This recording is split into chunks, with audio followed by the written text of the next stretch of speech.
আবেগকে পূর্ণ করতে পারিনি, তাই আমি ব্যর্থ। এখানে সংকট কোনটা? যখন কোনো ব্যক্তি এই ধরনের মোটিভেশন শোনে তখন তার মন আকাশে ডানা মেলে ওড়ে, তার হৃদয় উৎসাহের অনলে জ্বলে ওঠে, তার অঙ্গসমূহ মোটিভেশনাল স্পিকারদের দেওয়া পরামর্শ মেনে কাজে ব্যস্ত হয়ে যায়। মোটিভেশন বিশ্ব তার জন্য যে পথরেখা এঁকে দেয় সে পথেই অন্ধভাবে চলতে শুরু করে সে। এর জন্য নকল ওষুধ গ্রহণও সে পিছপা হয় না। মোটিভেশনাল স্পিকারদের দেয়া প্রতিশ্রুতি তার কাছে পবিত্র, অতি পবিত্র হয়ে ওঠে। সর্বোপরি সফল হওয়ার সবচেয়ে সহজ ও আরামদায়ক পথে কে না চলতে চায়।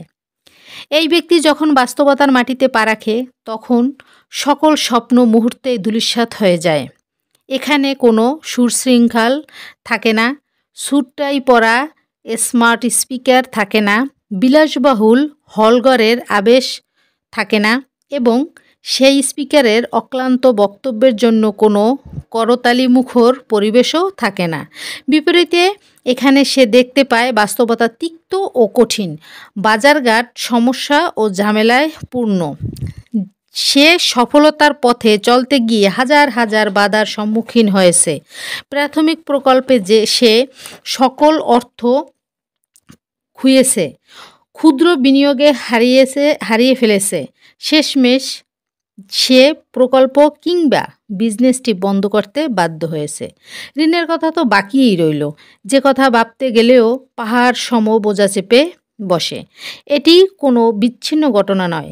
যারা আবেগের পেছনে পড়ে স্টার্টআপ বিজনেস শুরু করে কিংবা হঠাৎ উদ্যোক্তা হতে চায় তাদের অধিকাংশের অবস্থাই এমন।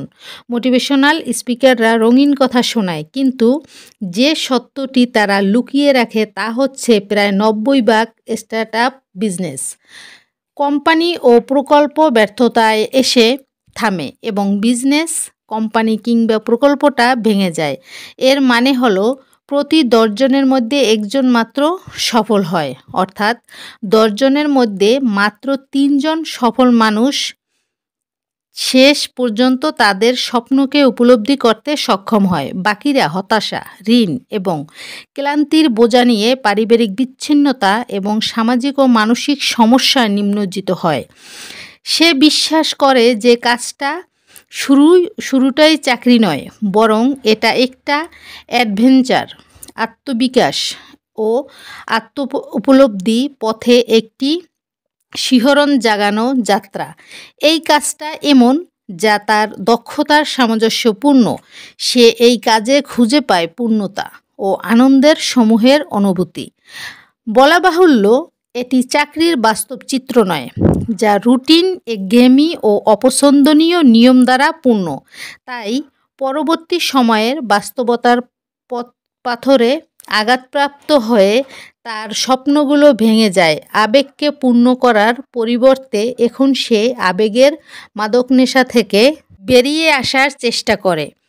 এ মুহূর্তে তার কাজ হয় দুটি: ঋণ পরিশোধ করা ও পাওনা মিটিয়ে দেওয়া। কখনো বা এর ফলে সে হতাশার চক্রে প্রবেশ করে, যার শেষটা হয় ডিপ্রেশনে।